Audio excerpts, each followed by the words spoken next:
Hello and welcome to Move the Line. It is draft season. It never stops. This is our favorite time of year. I'm Ryan Noonan, joined, as always, in the space, familiar face. Connor, technically this is the start of the next season, which would make this our 6th year doing this together. How we doing, my friend? Good. Has it really been that long? I mean, that's crazy. It's like, almost a fifth of my life I've been doing this podcast with you at this point, which is pretty wild to think about. But there's literally no better time of year to make money than the NFL draft. So couldn't be more excited about this. And I'll let you kick it to our new guest here because I'm stoked to have him on board here. We are in silly season a little bit. It is, as we record this, late February. We are pre-free agency. We are pre-combine. But we are not pre-mock draft season, and we are not pre-market season. There are some things out there, even a little bit more than what we've seen in the past. Joining us in this space is a member of our team who's often doing other stuff, has his hand deep in the dirt in the MMA spaces where he's very connected, has been pumping out tremendous MMA content for us for almost a year at this point, and has also been one of the best mock drafters in the space for a number of years, formerly at the Action Network. It is our friend, Scott Smith. Scott, welcome. Good to have you on.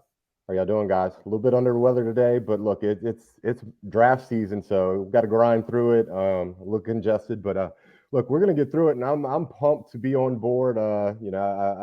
I've kind of watched you guys from afar for a little while, and I'm happy to be part of the team. And I think we've got a lot of good content that we're going to pump out here throughout draft season with some guests and some other shows. And you guys talked about it. This is the softest market of the year, is the NFL draft.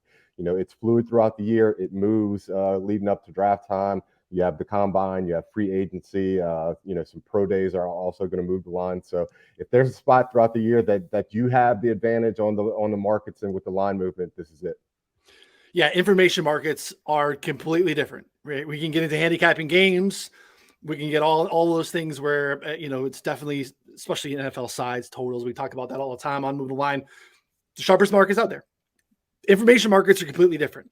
And when you have access to information, that is a very, very different piece, and oftentimes ahead of the books. Very, very profitable last season, both in the NFL and NBA markets. Looking to continue that for you here, bringing Scott into the fold, who might have some different sources and different connections as well, I think is only going to make that better for our subscribers here at 4for4. So we're going to continue to do these shows all off season, but obviously a draft-centric focus here as we lead up into the late April draft. Behind me in Kansas City, cool for the Chiefs to not only host it after winning the championship here, Super Bowl just last week. So stay plugged in, subscribe to our YouTube channel here, 4for4 Bet's new YouTube channel that is going to be taking on a lot of our betting content.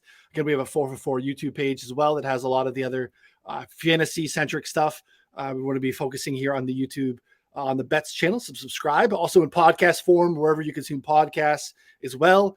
Ratings, reviews, all those things help us a ton. So please jump in there and let us know what other stuff you want to see in the offseason. Happy to kind of jump into that as well. Before, I want to let you know we have an availability right now to get a betting subscription. Again, all 4for4 subs are ending here very soon at the end of February. You can get a new subscription for the entire year. If you just want to access us and get a taste of what we have to offer and get into the draft-specific sub, we have a 3-month subscription available for you coming very shortly. If you are a pick'em player, you like to get into the all those different markets. Maybe you don't have full betting markets. Vivid is a partner of ours. If you download the Vivid app, use promo code 4for4, deposit $15, you can get a betting subscription for 3 months through the drafts.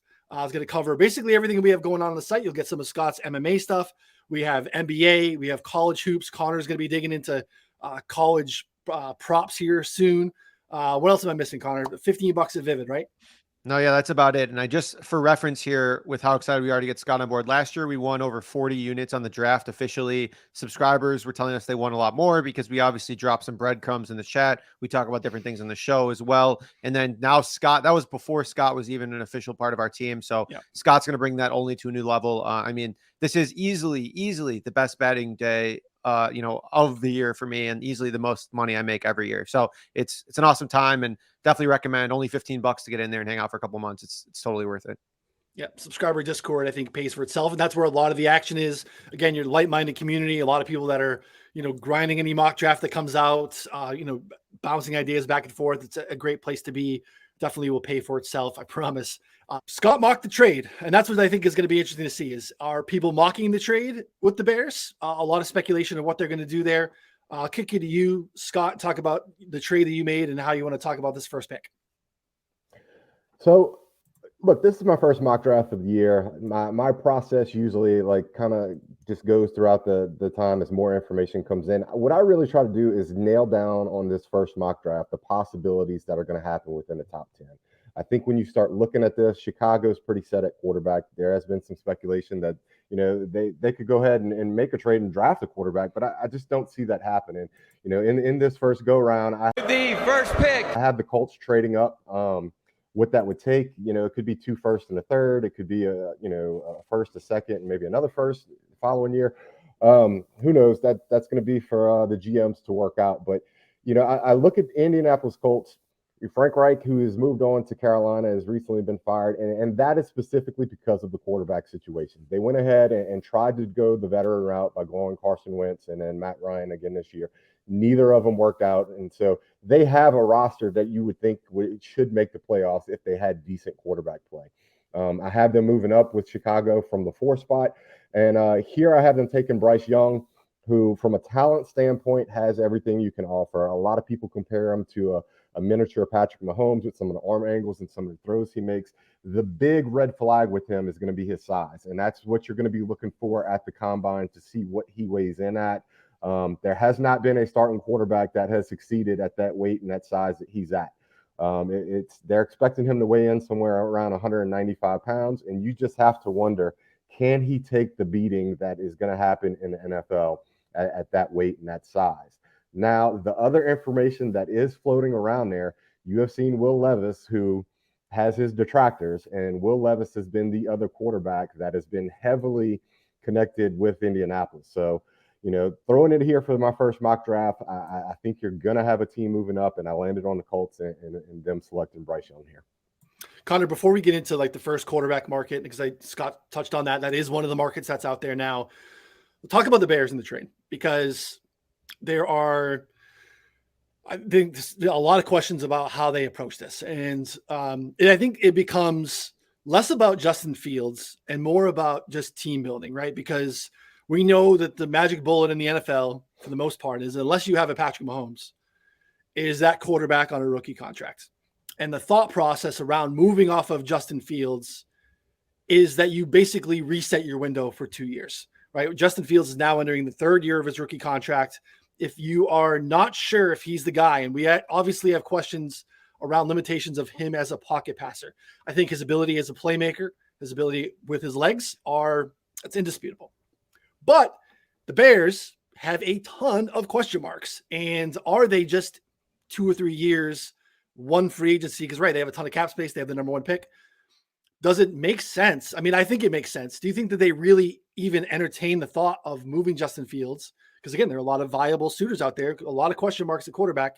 What are your thoughts as far as what Chicago should do with this draft capital position, all of it? Yeah, I mean, I think they have 3 options right now, and 2 of which I think are both good. And so the first one is to trade down, collect multiple assets. So in Scott's mock, I'm trading down with the Colts. I think that's actually probably the most likely scenario at this point. I think makes the most sense. But the Texans, the Panthers, the Seahawks, the Raiders, all Falcons, all in the top 10 are all very viable to trade up options. And I think at the end of the day, if they want to keep Fields, they get a trade done. So that's one of the options. Another option, they keep Fields. Or they trade away Fields and keep the number 1 overall pick and take a quarterback there. And I do think that that's actually a viable option. I know there were rumors actually before they even got the number 1 overall pick that they were looking to shop Fields, and not only beyond just the rookie contract issue. I mean, Ryan Poles didn't draft this guy. He hasn't progressed much as a passer. Now, given he has no weapons, and I think that it's hard for this conversation to be had with people in Chicago because they say, oh, well, he's been awesome. He willed them to some games that they could have won, which is totally true. He's one of the most dynamic runners, undoubtedly, in the ball in his hands. But at the same time, just because he wasn't good with bad options doesn't mean he will be good with good options. And I think that that's kind of the issue. So I think it's viable, but personally, I think the most likely outcome here is that they do trade down, they collect assets, and go from there. And so who that ends up being, how that ends up working out, we'll find over the next few weeks. But right now we were seeing on offshores minus 170 for the Bears to trade the pick. I think that should be like minus 300, to be honest. So if you have access to that, I would definitely consider betting on that. Yeah, it's a very interesting start of the draft. It makes mocking very hard, especially early, right? Because like there's the mindset of never mock trades, all right, and then you start putting a player in a spot where he's probably not going to end up. So like it will like suss itself out here over the next couple of months. Again, we're early, but like we're thirsty. We know the listeners are thirsty for this stuff too. So it is definitely something that's out there and challenging to mock. I think shopping it makes a lot of sense. I mean, you can get the best of both worlds. Theoretically, you can move off of Fields and you can still move the pick. Say you identify, Will Levis, or, you want to take a prospect. Like, again, I don't want to like disparage Justin Fields, but like Anthony Richardson feels like that type of prospect. Like we know what he could probably do with his legs in this type of environment. He has a ton of questions as a pocket passer as well. Like, why not do both? You could maybe trade and reset, move down. Again, that's a tough sell probably to the local Chicago media and market, who is thirsty for a viable Bears team, but definitely interesting. Again, free agent shapes it too. If the Bears are to move down, there's obviously two key prospects on the defensive side that are getting a lot of attention with Will Anderson and Jalen Carter. Like when you look at what's out there from a free agent standpoint, there's a lot of viable defensive tackles and interior defensive linemen where there's not a lot of edge rushers. So like there's the Bears have a ton of cap space. So like they could be a player in the defensive tackle market before the draft, and we'd have probably a better shake of what they would do if they were to trade down and address the defensive side. So I think part of the issue though, too, is like, what do you think you could get for Justin Fields? And I want to ask you guys this, put you on the spot. We didn't prep for this. Over under pick, we'll say 12, the Texans pick. Do you think they'd get more than that or less than that? We still got 3 years of rookie deal. But I think that's probably a pretty fair line, which I know is a complete cop out, but I'd say maybe a little bit more. I think that's right on the money. The biggest thing with Justin Fields is you need an offensive coordinator that can develop around Justin Fields. He doesn't have the traditional quarterback skill set. So that's really going to dictate, what surrounding cast you have and what you can build around him. So it's not just an easy move like it would be with a standard quarterback that has the normal skills in the pocket. It's a good transition because I think a lot of the things that are knocks on Justin Fields, again, surrounding cast aside, are what you do see in terms of scouting college helmets and offenses. His inability to read and discern defensive schemes quickly. That processing thing has been something that has been kind of grouped together with a lot of Ohio State quarterbacks coming out. CJ Stroud is next on the board to Scott and number 2 to the Houston Texans. Is that fair, Scott? Is it fair to really scout the helmet, or is those similar conversations going to be had about CJ Stroud? Look, there are definitely situations, especially in college football, when you look at some of the offensive systems that they have, especially with like air raid systems, for example. Like those quarterbacks are running a certain type of system. And I think when you get into the NFL, how does that system and how are those skills going to go ahead and transfer to the next level? I think when you look at CJ Stroud, I think he's more developed as a passer than what we're talking about Justin Fields is. He throws with good anticipation. And Ryan Day there at Ohio State, he schemes well for 1 and 2 read plays. The combination of routes that he runs, like it allows open wide receivers, and Justin Fields looked good in college doing that. CJ Stroud is as well. Look, he throws a good deep ball. He throws with anticipation. The big knock on him is his pocket awareness, and that's something he's going to have to clean up at the next level. You start looking at here, I have him number 2 to Houston, and I think when we talk about quarterbacks, and you look at David Carr way back in the day, he got killed as a prospect because he just didn't have an offensive line in front of him. I think CJ Stroud can develop at the next level and can be a good quarterback, but he's got to clean up some things in the pocket. So having a good offensive line, which Houston's not bad as far as their offensive line, I think will help him to go ahead and succeed at the next level. All right, Connor, what do you think about this? Yeah, the debate, or I guess the thoughts around this, we talked about it a lot in our subscriber Discord, but Justin Fields versus CJ Stroud coming out of Ohio State.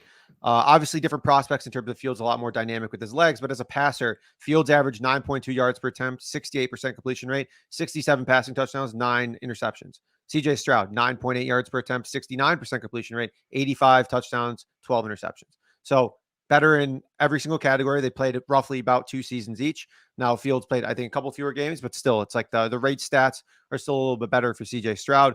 I think that you can make the argument that any of Stroud, Will Levis, or Bryce Young could go number 1 overall. I think they're all very much in play at this point. And not to bring it back to the number 1 overall pick selection here, but one thing that I did want to bring up about Chris Ballard is right now, if we look at the quarterbacks the Colts have had under Chris Ballard, all of them have been 6'4" or higher or taller. And he is, generally preferred taller quarterbacks. That being said, he did go on record talking about how the traits that he scouts are about accuracy and about, being able escapability and being able to like maneuver through the pocket. So there is a lot of talk right now about height, about weight, how much that matters. We also have Jim Irsay coming out and saying like, hey, like, I really like this Bryce Young guy. I think that means absolutely nothing, but I think it's notable to say the least. So I think that all those guys are in play at 1. All those guys are in play at 2, because I think almost certainly Houston is taking a quarterback as well. I think the important takeaway at this point in the draft is that we want to fire at stuff, right? Because we're thirsty. We're like, season's over. I can't bet tackles. I want to get in on some action. Just be cautious right now. I think these are really like, we don't know and we will know. And I think that they're oftentimes we're going to be presented with these small windows before everyone knows and before all the market shifts. Not for every player, not for every situation, but there will be times where we can get down and feel like we're getting down good. And that, I think, is really important to have a little bit of restraint at times. I think, laying minus 150, minus 170 on Bryce Young to be the first quarterback selected is really dumb right now. We're going to have some time to do that, even though it feels like that makes a lot of sense, because I do think he is the best prospect in terms of what we've seen. All the measurables will be playing themselves out here in the next couple of months. These guys want to get their hands on them at the pro days, get them on the whiteboard. We'll start to get some information. So just proceed with caution. Then we're going to have some markets to jump into sooner than later. Yeah, it's such a good point. Vegas Refund, our friend of the show, brought up a great point. So I think it was actually 4 days from now, this point last year, Evan Neal was minus 200 to be the number 1 overall pick. Like, that's how far off. And then, things changed so much. Then Ike Ekwonu became the favorite. Then Trayvon Walker, you start climbing up. But then it was Aiden Hutchinson for a long time. Like, there will be a chance if you like CJ Stroud, which, definitely he's a great player. I think there will be better opportunities to bet on him than right now. Yeah. I feel like you lost the best of the number on Will Levis. You're still going to get a really good number on Will Levis if it is going to be Will Levis. So, we'll have time to kind of work things out. I think the most common thing we're seeing in mocks right now, Scott, when you look across the industry and seeing a lot of things coming out, is a very easy landing spot for Will Anderson out of Alabama, who again was, if we had markets available 6 months ago, Will Anderson would have been the prohibitive favorite to go number 1 overall. Just kind of a really clean prospect, dominant profile at Alabama, fits a hole for the Cardinals, who have a lot of holes. They need an edge rusher. They need a lot of help basically on both sides of the ball. I think it makes a ton of sense for them to trade down, but we'll see what happens there. They are kind of in a spot where, they have questions at quarterback as well, not necessarily who it is, but who's going to be their quarterback for this season. Because we had a late season ACL for Kyler. It makes a ton of sense for the Cardinals to try to punt the season off, but we'll see what they do here. But Will Anderson, kind of an easy layup for you right now, I'm guessing, at number 3. Actually, is not. So okay. I think there's a lot of argument, and I kind of went back and forth with this pick, whether it was going to be him or Jalen Carter. You look at Gannon taking over as the head coach for Arizona, coming over from Philadelphia, and that you look at that Philadelphia defense, and it was really kind of built from the inside out. So you've got J.J. Watt retiring. You've got a new head coach that's very defensive minded. I ended up landing on Will Anderson just because traditionally, that defensive end spot is a little bit more valued. But in today's NFL, it's starting to get harder and harder to get that interior pass rush. So for right now, I am landing on Will Anderson, but I think it's really going to be a toss-up in this spot between both he and Jalen Carter. And it's going to be something that this spot you can also look at if one of these other teams want to move up and get that third quarterback that comes off the board, this is another spot for Arizona who can move down. So I think there's going to be a lot of options here. This is one of the spots I'm going to be looking at in the draft. A lot of people think that this draft starts at pick 5. So I think the Arizona Cardinals are kind of a wild card here as far as how they can go ahead and play this draft in this position with some options to move down, options to go ahead and take Will Anderson, Jalen Carter. I think there's a lot of things and flexibility they have here. Yeah, you referenced the Eagles thing, Jonathan Gannon coming on. The Eagles, Fletcher Cox, Javon Hargrave, both free agents as well. So like they can address that position with the same guys even in Arizona and then add to the edge as well. So definitely interesting to see how that plays itself out. Connor, any thoughts on how that plays out there in Arizona? No, it's a great point that's brought up, though. I mean, obviously, all the talk right now is, the Bears are going to trade down. The Bears are going to trade down. Like the Cardinals can very easily trade down as well, and that's an option that if they don't have, an elite grade on any of these guys, or they could very easily trade down again with one of those quarterback needy teams, Raiders, Falcons, Panthers, kind of that bottom top 10 range, pick up some more draft picks and still get a guy, maybe a Tyree Wilson, Christian Gonzalez, somewhere around that. Miles Murphy, you'll all be in that range probably at that point. So. I think that's a great point there that you brought up. So I again lean Will Anderson right now just because he seems like he's probably the best prospect in their minds. But I think it's very much up in the air.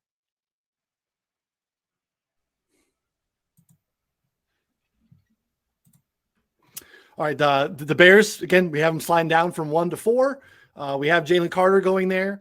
Again, as you mentioned, if people think the draft starts at 5, feel pretty good about these top 2 defensive prospects going there. Again, I think it's going to be interesting to see a little bit of how that plays out with the Bears having so much money in free agency and defensive tackle, interior defensive line being a pretty deep position in the free agent market. But I'll go to number 5.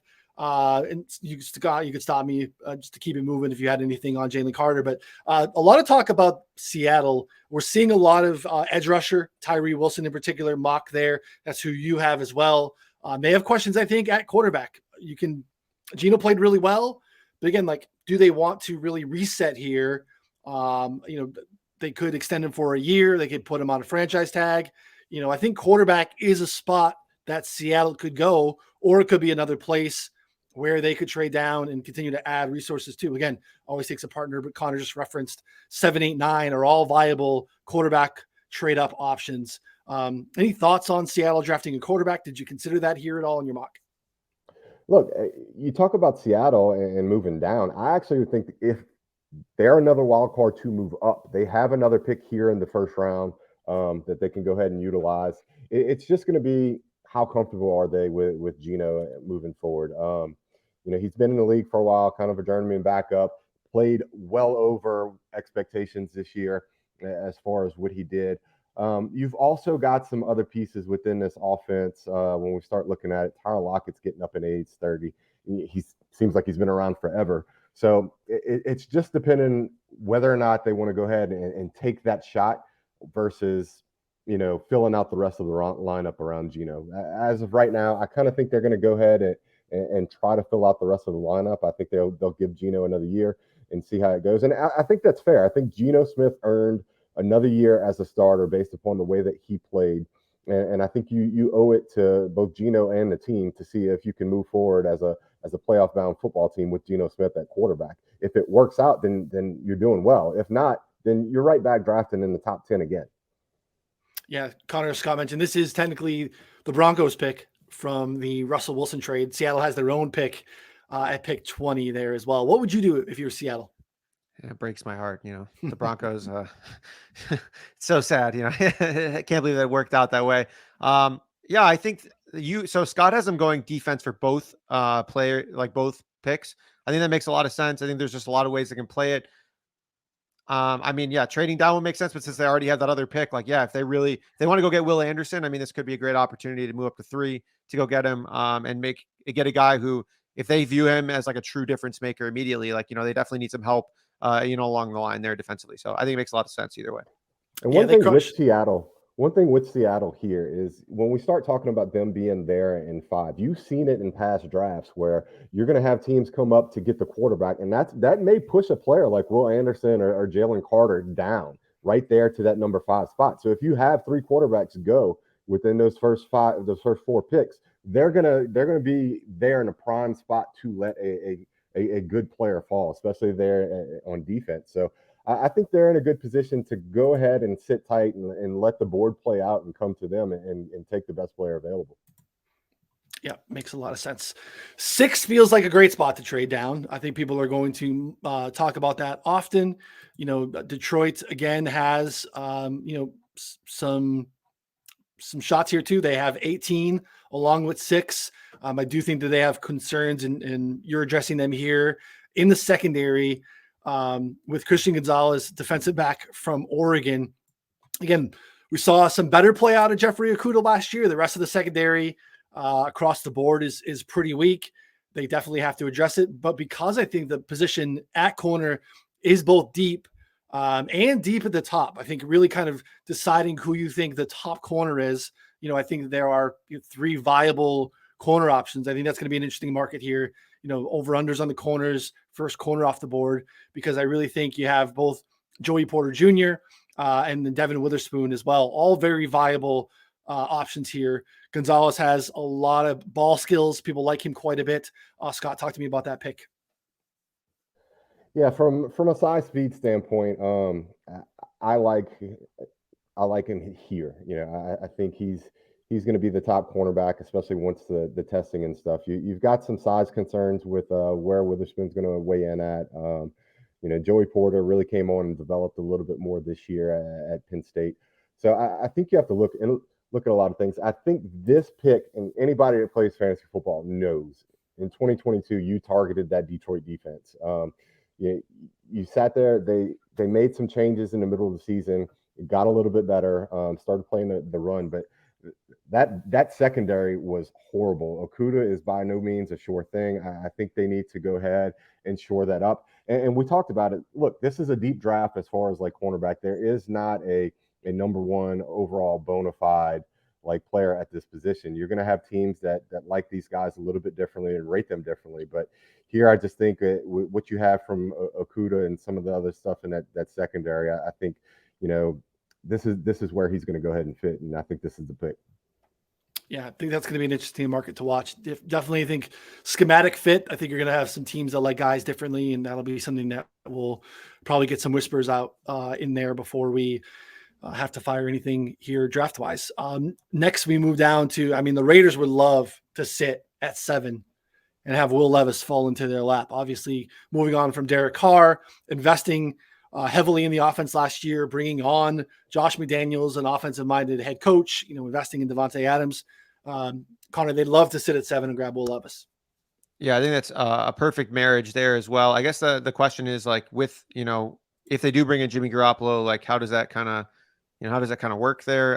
Like where do they still value the quarterback position, as much if they're still getting a guy that they feel good about? And so that'd be my only question with the Raiders. And I think that it kind of with the Lions works like similarly. If they bring in a guy like Jimmy Garoppolo, the Lions still have Jared Goff. Like, do either of these teams still consider a quarterback in this instance? For the Lions, for me, it's a no. I don't think that they consider quarterback at 6, but 7. Again, if they really like a guy like Levis and they only view Garoppolo as like a stopgap, a bridge quarterback, I think that they could very well go with Levis there. Yeah, what do you got, Scott? For me, this was a pick I wasn't necessarily comfortable with.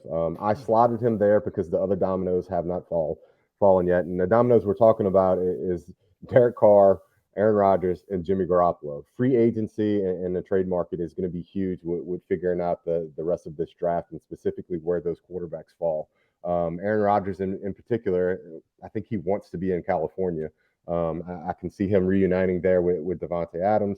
Jimmy Garoppolo has the history with Josh Childress. So there's a lot of things that we still need to go ahead and play out before we can feel comfortable with this pick at all. When you start looking at their roster, look, they have big time holes on the right side of that offensive line.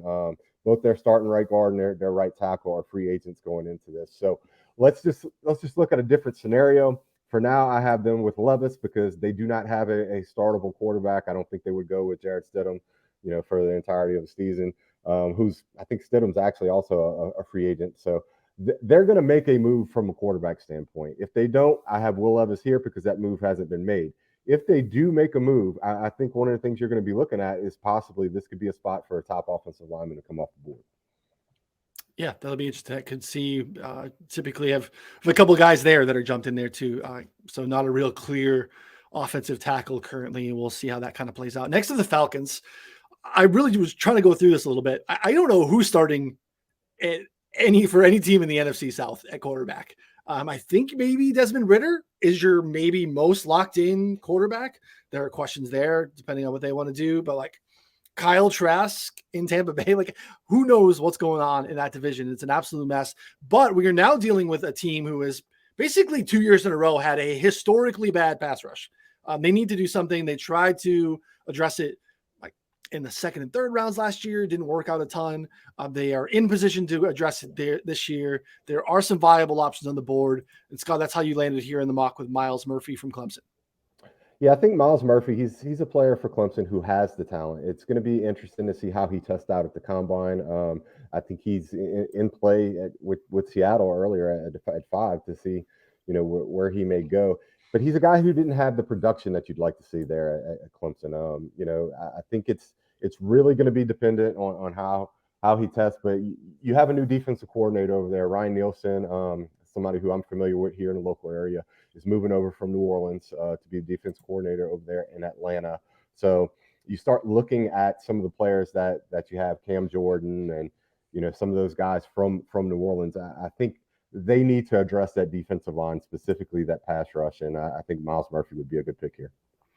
Panthers are next at 9, Connor. I kick it to you is, massive steam on Anthony Richardson, quarterback out of Florida yesterday. That's who Scott has mocked here. We know that Carolina, similar to Indy, has just tried to kind of play whack-a-mole a little bit at the quarterback position in the last couple of years. Have not really landed on anything. Again, we get one mock draft from a national reporter, not someone who's historically done well on mocks either, by the way, and mocks him to go number 1. And we have Anthony Richardson to go number 1. Market moves from 100 to 1 to 40 to 1, and is down to like 6 or 7 in some spots now. And again, like this is why I talk about the top. It's crazy season, silly season. Like these things are so fleeting. One mock draft, which again, it does his job. He wants to get clicks. People clicked on that yesterday to try to see what the hell is going on there. Again, crazy talented prospect. Someone's gonna love him. There's like some Trey Lance vibes here, right? We just have a lot of questions about him outside of him being an athletic freak, but we know it's kind of the skeleton key these days. If you can have an athletic freak, someone who can, just extend plays, play 11 on 11. Richardson kind of checks all those boxes. Now, again, he peaked to like 57% completion percentage at Florida. So there are definitely questions and concerns about his pocket ability. What are your thoughts on the market movement and Anthony Richardson as a whole? Yeah, so he was like 100 to 1 at one point before before this all happened. He was sitting around 50 to 1, 30 to 1 the last few weeks. And all of a sudden there was a mock draft came out, had him number 1 overall. And that shot his odds all the way up to like 7 to 1. Please don't bet on Anthony Richardson at 7 to 1. Look, I mean, I think that there's 100 to 1. Sure. I bet it made worse bets at 100 to 1. Like anything can happen I think he's going to have a great combine. He's athletic. He looks good in shorts. I think but this is way baked in at this point. I mean, there are 3 prospects who, are, I think in most minds of NFL, decision makers are significantly better than Anthony Richardson. Now, Anthony Richardson has a ton of upside, but none of that upside was tapped through. Very little of that passing upside was tapped into at Florida, and rushing upside was obviously on display, but as we're seeing with Justin Fields, that is not always necessarily desirable by NFL GM. So, but I do think though, so you have the Panthers mocked quarterback here. I think they're the most desperate team right now in the NFL to get a quarterback. After what we've seen from them the past few years, we know that they were in on the Deshaun Watson sweepstakes. They were heavy bidders. I had gotten word last year, 2 years ago, that they were like putting in like as much as he wanted basically, but ultimately he didn't want to end up in Carolina. And that's basically what tipped the tables there at the last minute. So from my understanding, I think that they are actually a very likely trade up candidate to trade up to get whatever they want. I think that ever since David Tepper came in 2018, the owner, they bought the team. He hasn't had a quarterback and he hasn't been able to execute on anything that he's gotten done. Scott Fitterer as well, the GM, they really haven't been able to find a quarterback. So I think that they're going to get one no matter what, because there's no way that they're playing the quarterback free agency game again. because otherwise they're going to, I mean, they got left out the last few years. Yeah. How do you feel about that, Scott? Do you agree with that? Was this an easy slide in for you, or where are you at? Look, it's another one that's not an easy slot in. We talked about these quarterbacks; they all kind of have their warts. I think what you have to look at with Anthony Richardson, with all the talent he has, he makes plays that you look at and you're like, "Oh my gosh, how can another quarterback make this?" And then the simple plays, as far as an accuracy standpoint, like you're like, "What is going on?" So I think the scouts and a lot of analysts around the draft community seem to think that Anthony Richardson's a year or two away. And so when you start slotting him in, you really have to look at GMs and coaches that have that kind of leeway to go ahead and wait a year or two. I think Anthony Richardson would actually slot in best with a team, and this is just me thinking out loud. A team like Detroit would be kind of the team where you have that bridge quarterback in a Jared Goff to allow Anthony Richardson to sit for a year or two and develop until he's ready for NFL level competition and to deal with those offenses and defensive schemes that he's going to go ahead and see. Right now, I do have him here. Just the way he fell in my mock draft. I think it's still a spot that I think he can land. You start looking at it, and can Frank Reich, who played quarterback in the NFL, can he develop some of the things that are missing in Anthony Richardson as a coach? That's really what the question is going to be. You've already heard lingerings with Carr going to Carolina. That's kind of one of the spots that he's been linked to, as well as New Orleans. And we talked about earlier, this NFC South is quarterback hungry across the board. You just don't know who's going to be starting for any of these teams. So this is a spot. We talked about how hungry they are for quarterback, and if things don't shake out the way they want it to in free agency, this is a spot where I think they may be desperate and have to go ahead and pick here if no other trade spots open up for them to trade up. Eagles are next on the clock. They have that pick from the Saints in that trade from Chris Olave last year, where they flipped. I think they flip again. They have a lot of question marks. They're losing a lot of free agency on the defensive side. They could bring some of those guys back. I think the offensive side has fewer question marks. So again, Miles Sanders is a free agent. They have to handle the Jalen Hurts contract situation. But I think, again, having multiple firsts here, knowing that they like to trade down anyway, will work well for Howie Roseman last year. I'd be very, very, very surprised if the Eagles make this pick. Now, again, James Bradbury is probably walking away in free agency as well. Another guy that could chase Jonathan Gannon to the desert in Arizona. They have questions at corner there. That could happen. You could see basically Philly West out in Arizona. So Scott currently mocking Joey Porter Jr., quarterback from Penn State, to Philadelphia here. It's a need. But again, I don't feel like that they make this pick. But talk to me about where you are. I guess we touched briefly on Christian Gonzalez, Joey Porter here. We're gonna have Devin Witherspoon a little bit.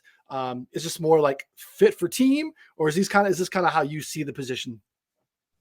I really think that when you start looking at it, you talked about James Bradbury, but look, C.J. Gardner-Johnson, another one that's a free agent. They're free safety that started for him. Epps is a free agent. There's a lot of turnover here in the secondary, and Darius Slay, while he's played well over the last few years, he's getting up in age as well. So this is more of a need pick. I think Joey Porter, kind of the way he plays and the way he's developed, I think would go ahead and fit in his scheme. But there's another player that I played with a lot here that I think as it goes on, you're going to start getting some steam. And look, we start talking about running back. Philadelphia has tried trading for running backs. Alvin Kamara, they've been in the running back mix. I don't think they're totally happy with Miles Sanders. And Bijan Robinson's a player that I had a tough time really trying to find a spot for. I think he's more close in that top 15 range. I think when you start talking about Philadelphia trading back, maybe acquiring some more picks, defensive back being deep in this draft, I think Philadelphia is a team that if they don't stay in this position, they can move back 5 to 6 spots and be that team that reaches early on Bijan Robinson and gets him off the board rather than letting him fall to the late spot of the draft where I have basically Bijan going later on here. But look, if they stay here, this is specifically just a pick of need. I think they really need help in that secondary with some of the players they have aging and some others that are leaving in free agency. Yeah, no, I think that's such a great point on Bijan Robinson in general, because everyone has talked like from a prospect level, this is like the best running back we've seen in a while. They're like, oh, he should be a top 10 pick. But then if you go through the top 10 picks, you're like, I mean, the Lions maybe, but like, I really don't think that fits with what their GM has been doing. Like the Eagles, I guess, but like the, I mean, the Texans have a running back. The Jets are good.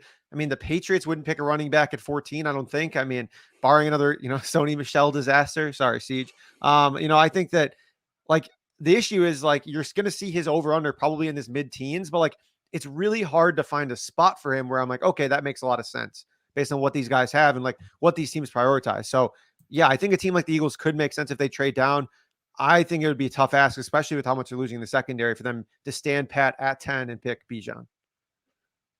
Yeah, he's going to be an interesting study here over the next couple of months because he definitely is that dude. I think there are no questions there.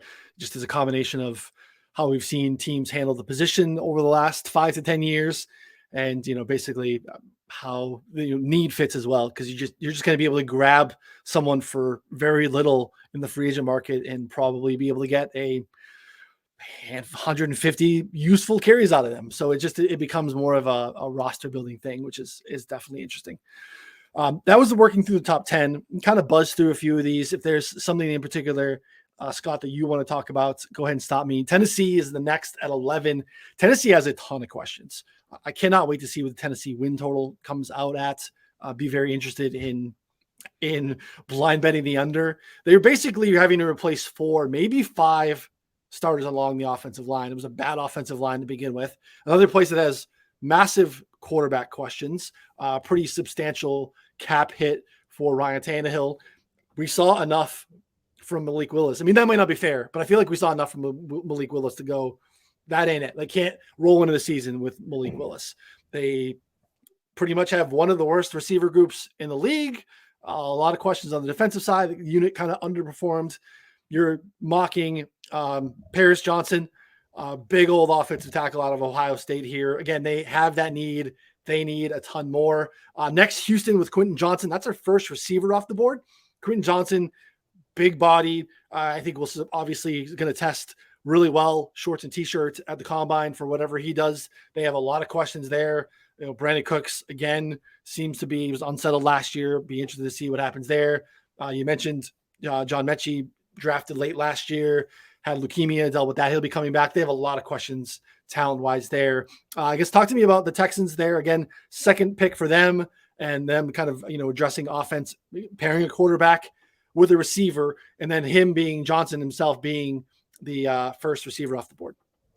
Yeah, I think when you look at it, look, DeMeco Ryans may end up wanting to go ahead and build defensively rather than pick a wide receiver here. So that's the other thing that I was kind of weighing out and trying to decide where I was going to go. I think when you start looking at it, specifically with the Bengals and how they've kind of built out their offense by pairing up young quarterbacks with young wide receivers, you see the upside of doing so. I don't expect Brandon Cooks to basically play in Houston this year. They were trying to trade him before at the trade deadline, and it didn't happen. He's kind of said that he's not too happy being there. And I want to say he's like the most traded wide receiver in the history of NFL. Apparently, he's been on multiple teams and put up 1,000 yards. He's pretty successful as far as what he does, but just I don't think he's going to be long in the tooth for Houston. This is a team I don't think many people have expectations for. You have a new head coach, so I kind of have them building on the offensive side of the ball here with that pick 12 with Quentin Johnson, who I think when it comes to the combine, you look at how big he is and how he's going to test out, and I think a lot of teams are going to start getting a bit higher on him. Now, the one question mark he does have when you look at his film is that he doesn't always play as physical as what his size dictates. There's a lot of times, especially in the film that you can look at from this past season, where he just did not attack the ball in the air. He was rather waiting for the ball to come to him, and it's very inconsistent as how he attacks the football. So that's something you'd like to see him clean up, and I think it's something that it would be interesting to see in shorts and t-shirts how he does at the combine. But I think he's absolutely going to test well, which is going to drive his price up. You mentioned the Bengals too as a quarterback wide receiver pairing. What about Jackson Smith? I don't even pronounce it, like Jigba with Stroud. Look, I like Jackson Smith and Jigba. What I'm hearing from the scouting community is that a lot of NFL teams are basically questioning why he didn't play. There's some rumors coming out that he could have made it back for the season and put some things on tape this year and chose not to do so.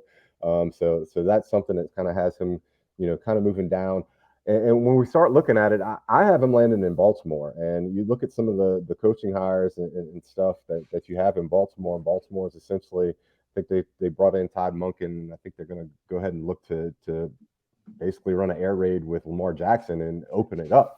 They don't have the weapons to do that as of right now. So I think they're going to be a team later on in the draft within this first round that's going to be searching for a wide receiver. And that's where I have Jackson Smith and Jigba landing. But look, we talk about combines and pro days all the time. That's where you're going to see a lot of this market changing and moving. There's going to be a lot of fluidity throughout the process. And I think you just have to look at how some of these guys test and run. And specifically when it comes to the combine this year, it's not going to be the top names necessarily that you're seeing in this draft that are the household names, but there are going to be some wide receivers that are going to put some fast 40 times at the combine that are going to kind of change the way teams are looking at some of these players. Connor, we'll pause there in the draft because we could talk about one of the markets that is out there currently, and that is first receiver off the board. The market currently matches Scott's mock in terms of Quentin Johnston being the top receiver off the board. Next, you have Jordan Addison for the most part, depending on, it's available in a few books, currently looking at FanDuel. But Jordan Addison out of USC next on the market at plus 230. Jackson Smith and Jigba we just talked about plus 430 on FanDuel. Jalen Hyatt has got a lot of steam. I know we've some people I believe VR previously mentioned. I think he got like 25. Like he opened up at a pretty big number. That one's moved quite a bit. And there are some Zay Flower stands and some people that are want to discredit him a little bit. He's been fluctuating, and I think actually depending on where you're shopping right now, it's fairly different numbers out there. Any thoughts to that market, and any thoughts on a market that will be inevitable, which is one of the favorites out there, is over under receivers in the first round, typically 4.5, 5.5 or so. What are your thoughts on the wide receiver market here? Yeah, I think all the guys you mentioned will go in the first round. So the over-under will be either a 4.5 heavy juiced over, like minus 200, minus 250 over, or you're going to see a 5.5 juiced under at like really heavy as well. Because then after Zay Flowers, you're going to like Kayshawn from LSU, Josh Downs, Rashee Rice, like none of those guys probably sneaking in the first round. And so I think that's probably going to be the number we see in terms of which wide receivers drafted first. Like Scott said, it's going to come down to combine, pro days, making sure all of them, stay safe from now until the NFL draft, essentially. But I do think if you want to bet on it, again, like goes back to the Bryce Young conversation, don't lay the chalk at this point. Like, bet, you want JSN at plus 400. I can't fault you at that. I think that there's plenty of better options. Jordan Addison, plenty of people like him. You're getting more than 2-1 on that. I think personally that Hyatt could get there, but I think he's more of a outside looking in kind of guy. For me, I think it's more of Addison, Quinn Johnson, and maybe JSN if a team really discounts, his last year. But it seems like Scott said that teams are weighing that it's a big deal. So I would just wait. But I think if you want to sprinkle some of the middle tier guys, that's probably your best move. I think when it comes to this market, Addison's the guy that makes the most sense here. You look at what he did there at Pittsburgh and then transferring to USC. He's got success at 2 different conferences. He's able to do a lot of things well. So he can play in the slot, he can play on the outside, and he's had success across the board. So for me right now, as far as the betting standpoint goes, I think Addison's going to be the guy who's going to make the most sense from a betting standpoint early on. But like you said, you can go ahead and wait. As far as the over and under, look, I've got 5 guys as far as I expect to go in the first round. Kayshawn Butte has got talent, but has been very inconsistent and has got some off the field things. He was actually dismissed from LSU for that bowl game. But look, you're talking Johnston, Addison, JSN, Hyatt, and Flowers. I think those 5 guys are going to be pretty good shot to go in the first round. So I like that number at 5. If you can go ahead and get it a little bit of action, I think 4.5, that is that number that you're going to be looking.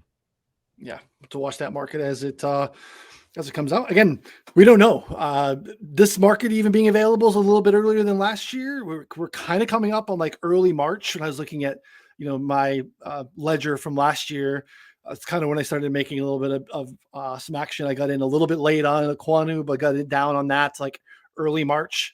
So we're starting to see things. Just keep an eye on it. We'll be here in Discord doing our best to make sure we stay on top of that for you. Poor Jordan Addison, Scott, you have him mocked 14th in New England who has just been the absolute kiss of death for early round, wide receiver selections.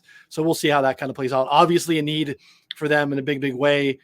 Jacoby Myers is a free agent. The fact that Jacoby Myers is, their number one receiver speaks to the issues in New England anyway. But the pick before that, you have the second offensive lineman. You have the Jets in the division.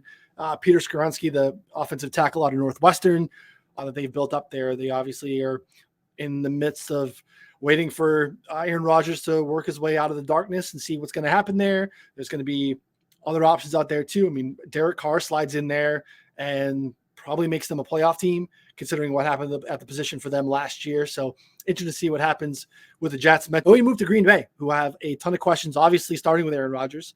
You have Michael Mayer, tight ends out of Notre Dame. Depending on what here, we have traditional receiving style tight ends. You have guys that can do a little bit of everything, more inline guys. Talk to me about this one. This really just comes down to the Aaron Rodgers situation.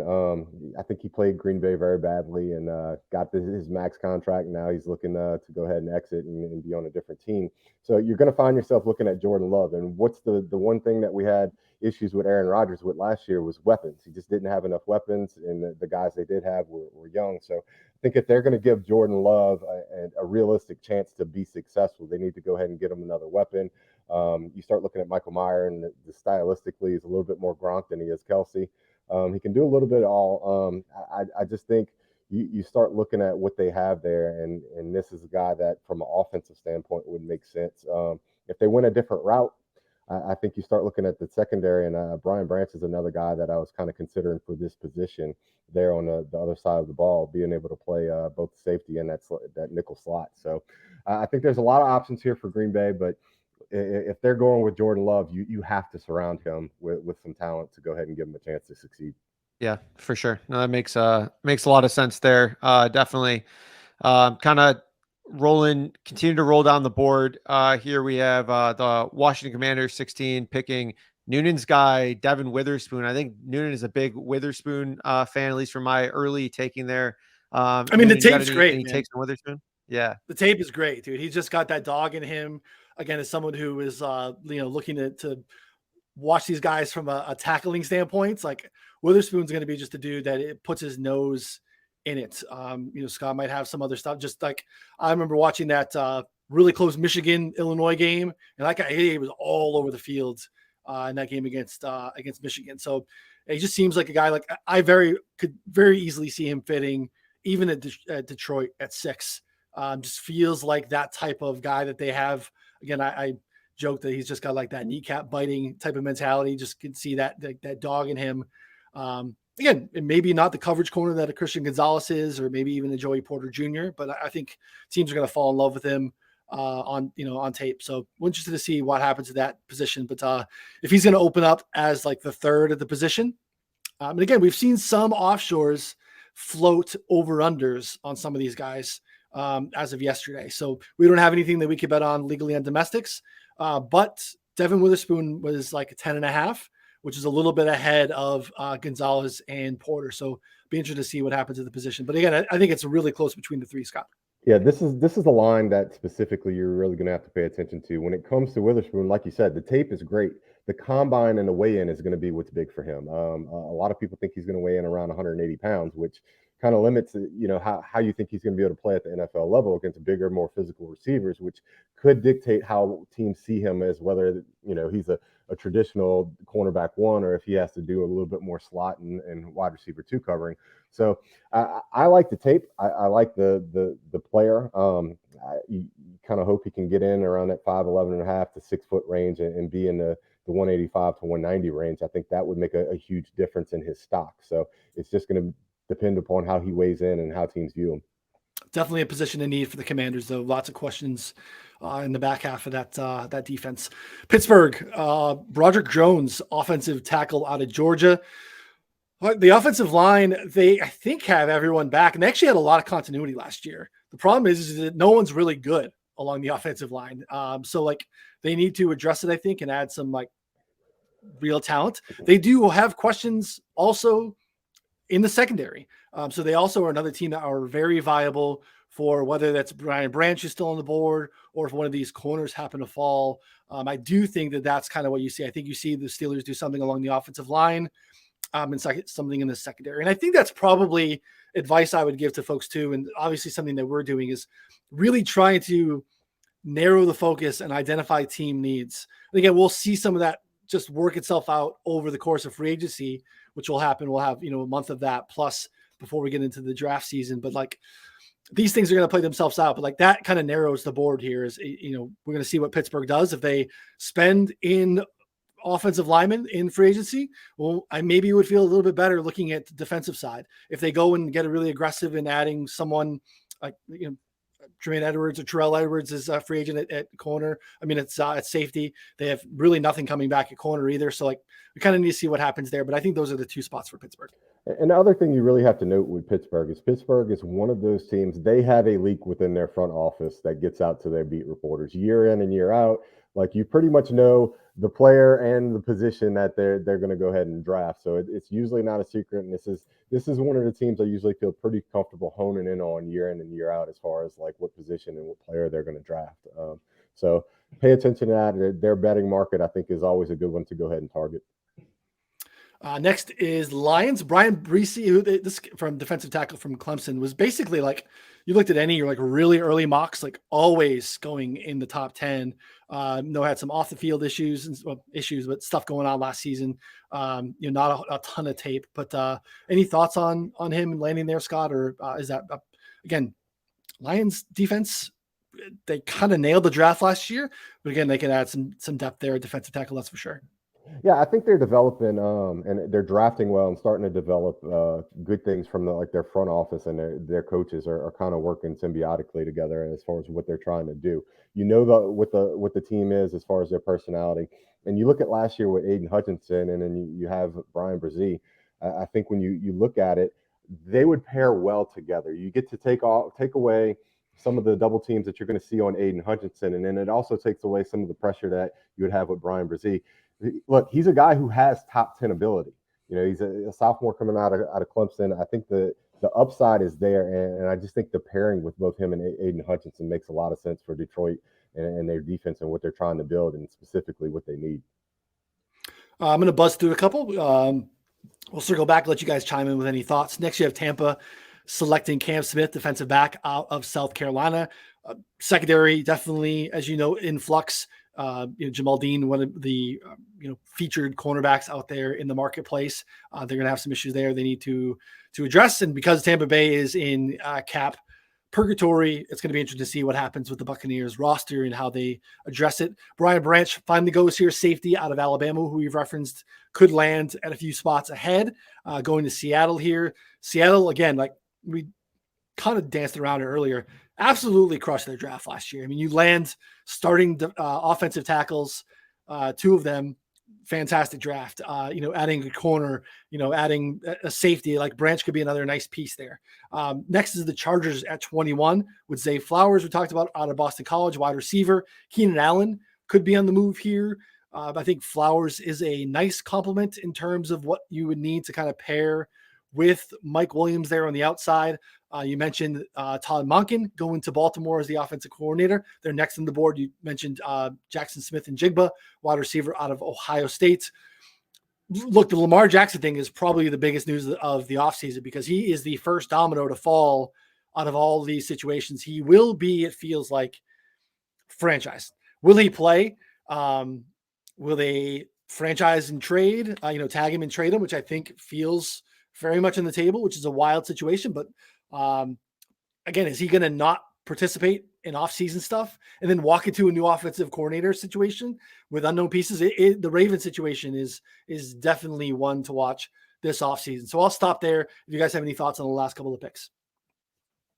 I mean, the more that I just look at the board, the more that getting over 4.5 receivers just feels like again, we don't have that line yet, but I really think that's what it's going to come in at. If you can get that anywhere, I mean, minus 150 or less is, a great bet, because you not only have the top guys that like in the middle tier here, but you have the Jaguars, I think, are in play. You have the Giants, who definitely need wide receiver help. Ravens, Like you said, absolutely need at least 2 receivers, to add there. Chargers probably need a receiver, but then even further down the board, like I think like a team like the Bills, the Saints might be in play there as well for another wideout. So, and I mean, I wouldn't rule the Chiefs out either. I mean, the Chiefs have the last pick. Like if there's still a good receiver hanging around here, like a Jalen Hyatt would fit in great with Patrick Mahomes. Obviously, everyone fits in great with Patrick Mahomes. But my point is, they don't have that many solidified receivers. So no one stood out too much to me. I think that like once we get to this point in mock drafts, given this early, we haven't gone through free agency yet. We haven't gone through the combine. Like a lot more of these guys will be solidified in the coming weeks.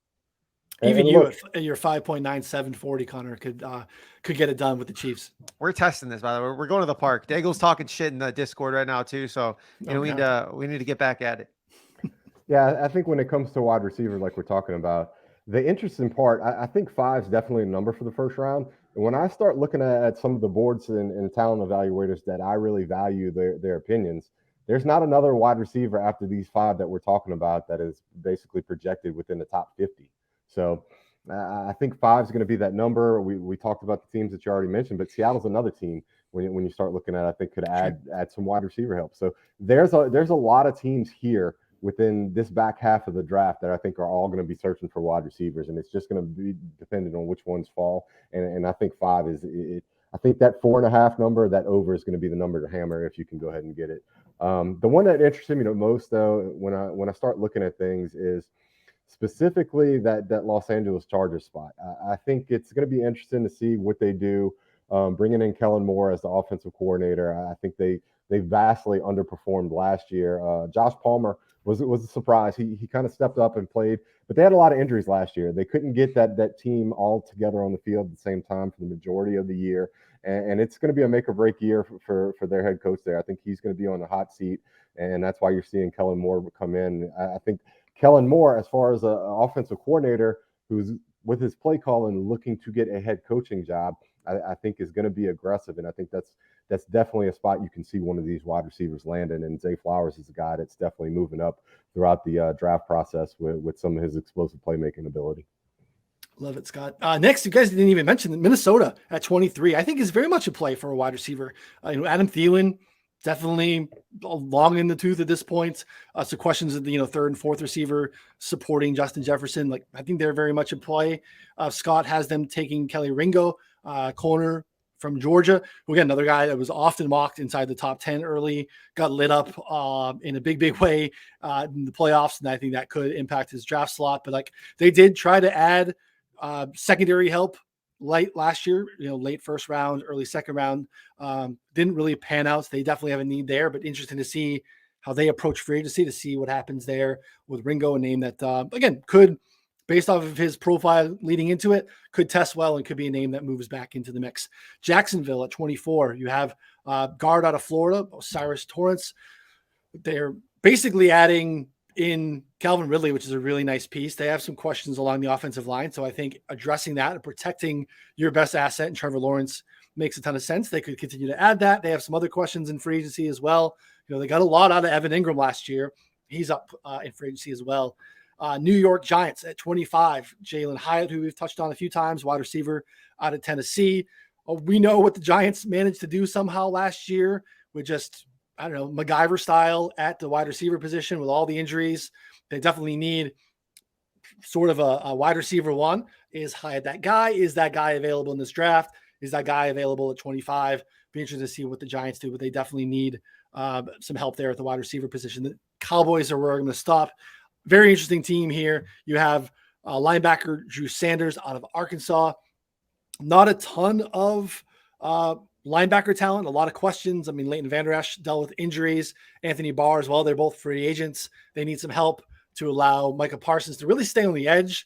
When they lost kind of the juice out of Micah Parsons at times last year because they needed to move him a little bit more of, even inside at times and get him really out of what I think he does best. Drew Sanders definitely is that guy, and I think he answers that. Not a great linebacker draft, as you mentioned, Scott, but the big thing here is like the running back position for the Cowboys is a question mark. You have great year from Tony Pollard. He obviously gets hurt in the playoffs. He's a free agent as well. They can move on from Zeke. Do they move on from Zeke? Yeah, I think when we start talking about Dallas and everything comes down to Jerry Jones, and Zeke has been a stalwart for a long time. You start looking at it, and moving Zeke is going to do a lot if it happens with this team. So you start looking at some of the things, and I think Tony Pollard, just moving on to Tony Pollard last year, he was the better running back, and he's been the better running back for the last 2 years. And I think the Cowboys fans would love to just move from Ezekiel Elliott to Bijan Robinson. I think that would be a wet dream for some of them, but I just don't see it happening. I think I think Jerry Jones is going to work out a contract deal to maybe cut Zeke back a little bit before they end up getting rid of him. I just, for whatever reason, in my heart, my gut feeling, I just think Jerry Jones has a loyalty to Ezekiel Elliott that is not going to allow them to go ahead and take Bijan Robinson.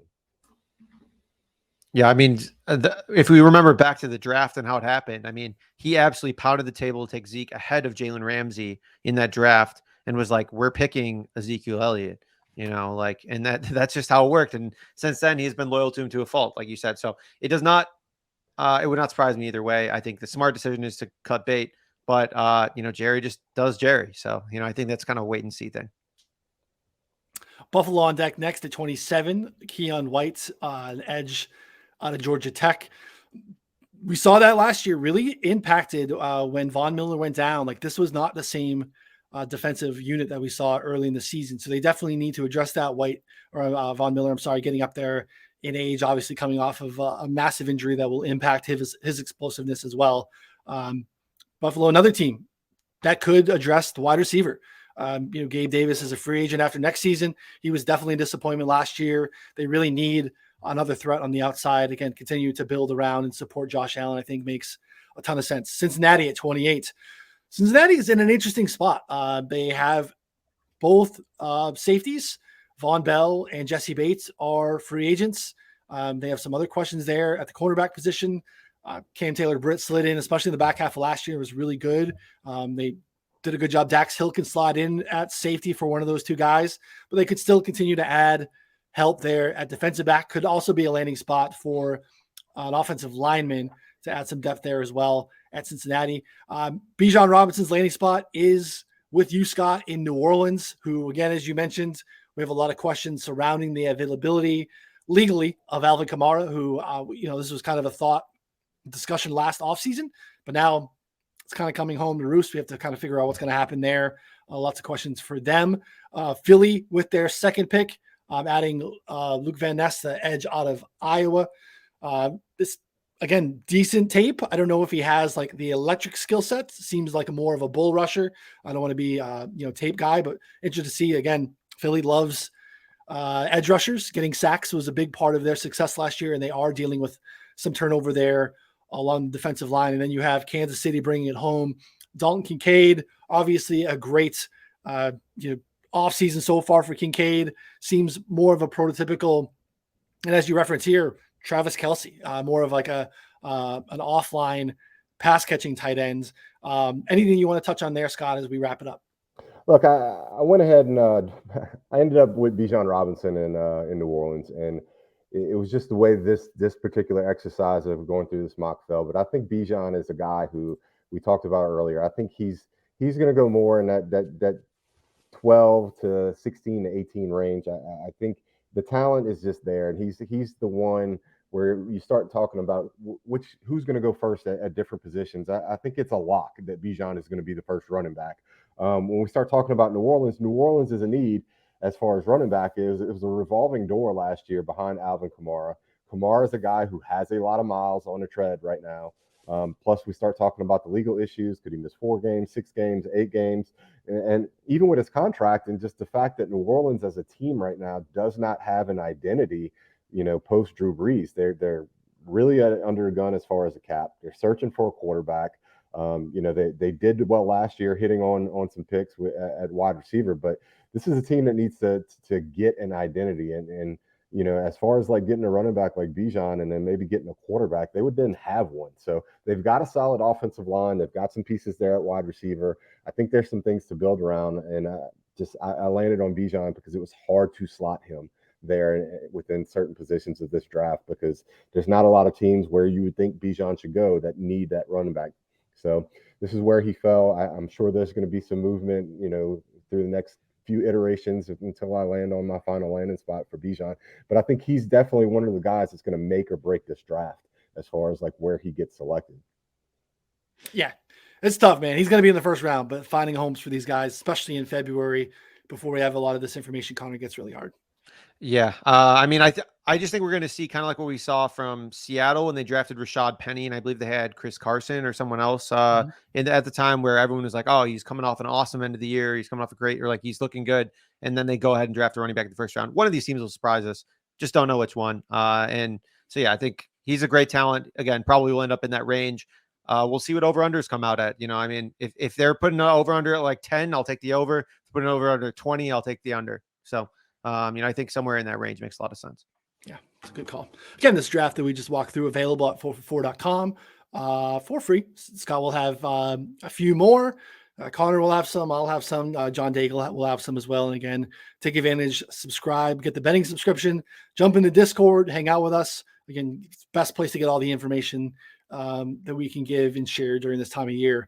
Because again, look, we had Trayvon Walker number one 6-7 weeks before it happened last year. Again, there are certain instances where it's really hard to, bury our sources. But again, like there were things that, Connor and I started talking about taking Aiden Hutchinson over 1.5 once he became like the surefire thing for number one. We're going to be able to find ways to get you information to be able to let you get down on this. And again, excited to have Scott on board, who has been really, really good at this. And you got a taste of that today. Read the mock. You get a little bit more information than he was able to even share today talking through this. But like Scott's going to have some sources and connections as well. So again, information markets, people, just a different beast and a lot of fun to do it. So we're excited about it. As Connor mentioned, this is our most profitable time of year. I think it's something that we do best and want to have as many of you along for the ride. So 4for4.com/plans, scoop up the betting sub. Again, it'll get one now. It'll take you all the way through this time next year. And then it gets you access to literally everything on the site, tools, articles. If you grind DFS, you're going to grind best ball this offseason. If you're going to be dabbling in March Madness stuff, you want to get in props, you want to bet sides and totals during the tournament, get the betting sub, take advantage of it. If you want to get into the pick'em games, again, Vivid use promo code 4for4, $15 on Vivid, and you'll get information on how to take advantage of the betting sub there. So, Connor, anything for the folks before we sign off? Nope. Just stay tuned. Scott will continue pushing on mocks. We'll have another episode next week. Yep. Scott, great job, buddy. Anything for the people? No, man, I'm excited for this. Look, over the next 2 months, we're going to grind and do everything we can. We'll get some guests and some other shows, and just to give everybody the information that they need to make this a profitable event. Like you said, it's where the markets are softest. It's where you can really gain an advantage throughout the year compared to some of the other betting aspects that they have. So I'm pumped to be on board. I'm pumped to push out some more content to go ahead and move the line and go ahead and then help people make some money. Connor's going to have boots on the ground for the combine. I'm going golfing for a week, but Connor's going to be, I'm hoping his task is to come back connected with the different sources than we currently have. So again, he's probably not going to get any combine information that you're not going to have access to, but he's going to make some relationships late night in the bar, rubbing elbows. Hopefully we can get some more work out of that. So Connor will have boots on the ground in Indy. Some people grind film. I drink and make friends. It's a different audience. It's better. So, all right. Again, subscribe here. If you're listening to this on the podcast form, rate and review. Make sure you're subbing there as well, so you get all these. Like Scott said, we'll be back for one next week, and again, we'll have lots of other off-season content here on the Move the Line podcast feed and on the 4for4 Bets YouTube channel. So, for Scott and Connor, I'm Ryan. We'll see y'all next time. Thanks, everyone.